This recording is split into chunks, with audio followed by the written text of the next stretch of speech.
There's a moment many firstborns remember, even if they've never had the words for it. It's not dramatic. It's quiet. It's the moment you realize the rules are slightly different for you. You're watched more closely, corrected more carefully, expected to understand things before you're old enough to fully understand them. And without anyone sitting you down and explaining it, you adapt. You become responsible, composed, reliable, driven. Most people look at those traits and say, that's just how firstborns are. But psychology asks a more important question. Why did they become that way? And what did it cost them? Today, we're going deep into the psychology of firstborns. Not the surface-level traits, but the internal architecture behind them, where these patterns come from, why they're so consistent, and what firstborns carry that most people never think to acknowledge. Stay with me through the last point, because it's the one firstborns feel most deeply and talk about the least. Point 1. The laboratory effect. Why firstborns are raised differently. Let's start with something most parenting conversations miss. Firstborns aren't just born first. They are, in a very real sense, their parents' first experiment in raising a human being. Psychologists call this the confluence model developed by Zajonc and Marcus in 1975, which showed that birth order shapes intellectual and emotional development partly through the density of adult attention in early childhood. Firstborns receive something no other sibling gets: undivided parental focus. Every milestone is tracked, every mistake is noticed, every behavior is responded to immediately. And here's what that does neurologically. The brain is fundamentally a prediction machine. When consequences are consistent and immediate, the brain learns faster. It calibrates to its environment more precisely. Which is why research from the Journal of Human Resources, a large study by Kristen Carey and Joseph Doyle, found that firstborns consistently score higher on cognitive tests and receive more mental stimulation in their early years. But here's the part that gets overlooked. That same intensity of attention doesn't just make firstborns smarter, it makes them more self-monitoring. Because when mistakes are noticed quickly, you learn quickly that mistakes matter. Same spilled juice. The firstborn gets, "Be careful, why did you do that?" The third child gets a laugh and a paper towel. Same situation. Completely different neurological imprint. Point 2. When responsibility becomes identity. At some point in a firstborn's early life, a shift happens that is almost never announced. They stop being a child who is given responsibility, and they become a child who is responsible. Watch your sibling. Set a good example. You're the oldest, you should know better.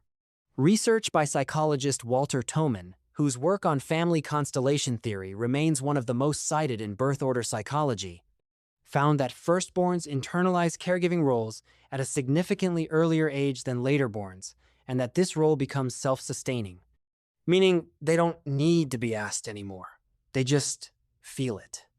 Walk into any group setting with a firstborn. Nobody assigns roles, but watch who starts organizing, who notices what's missing, who quietly makes sure things hold together. That's not personality. That's a script that was written early and has been running in the background ever since. The psychological term for this is role engulfment, when an external role is performed so consistently that it fuses with self-concept.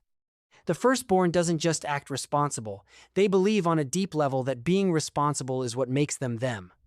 Point 3, the performance worth loop. Now this is where the psychology becomes more uncomfortable. Firstborns grow up in an environment where doing things well generates the warmest, most consistent responses. That's how you do it. Look how well you did. You got it right.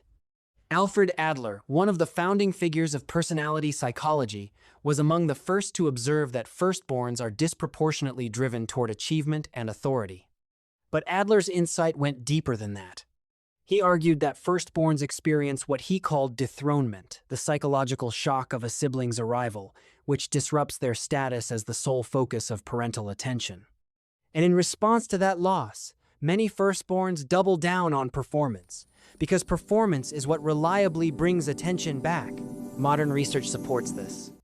A 2017 study published in the Journal of Genetic Psychology found firstborns score significantly higher on conscientiousness and achievement motivation, not simply because they're wired that way, but because their early environment consistently rewarded those traits.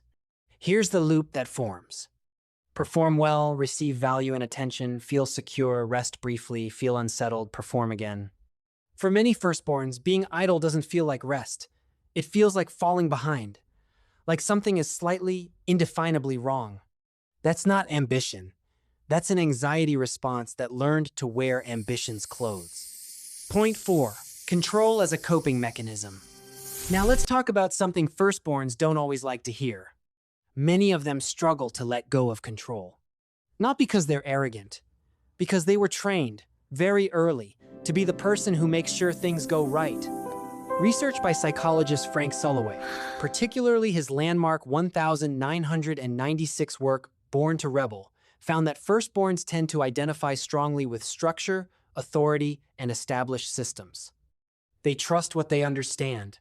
They rely on what they've tested. And when someone else handles something differently, even competently, there's a quiet discomfort. So they check, they follow up, they sometimes quietly redo.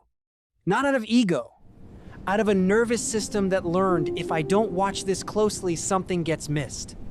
The problem is that what was adaptive in childhood, staying alert, maintaining oversight, becomes a friction point in adult relationships and teams.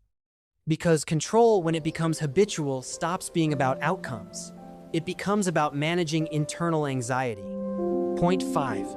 The weight they don't talk about. This is the one. Of everything psychology has documented about firstborns, this is what most of them recognize most deeply and discuss the least. Research on parentification, a concept developed extensively by family therapist Salvador Minuchin, describes what happens when children are placed, implicitly or explicitly, in emotionally adult roles too early. It doesn't require neglect. It doesn't require bad parenting. It just requires a consistent message, spoken or unspoken, that you are the capable one, the dependable one, the one who handles things. And firstborns receive that message earlier, more consistently, and more intensely than any other child in the family. So they adapt. They become stable. They become composed. They become the person others lean on. But here's the cost that doesn't show up in the achievement data. When you have been the strong one for long enough, you lose access to the permission to be anything else. Not because someone took it from you, because you stopped expecting it to be offered. A 2020 meta-analysis in the Journal of Family Psychology found that parentified children, disproportionately firstborns, showed significantly higher rates of emotional suppression in adulthood. They were more likely to minimize their own distress, less likely to seek support, and more likely to describe themselves as fine when clinical measures indicated otherwise. They're not performing strength. They've simply forgotten that struggling out loud was ever an option. That is a quiet kind of resilience. But it is also a quiet kind of loneliness. If you're a firstborn, does this feel familiar? Not the responsible part. Not the driven part. Most firstborns know those already. I mean the part where you're tired but you keep going anyway. Where you're overwhelmed but you frame it as busy. Where someone asks if you're okay and fine comes out before you've even checked. Did you feel like you had to grow up faster than everyone around you?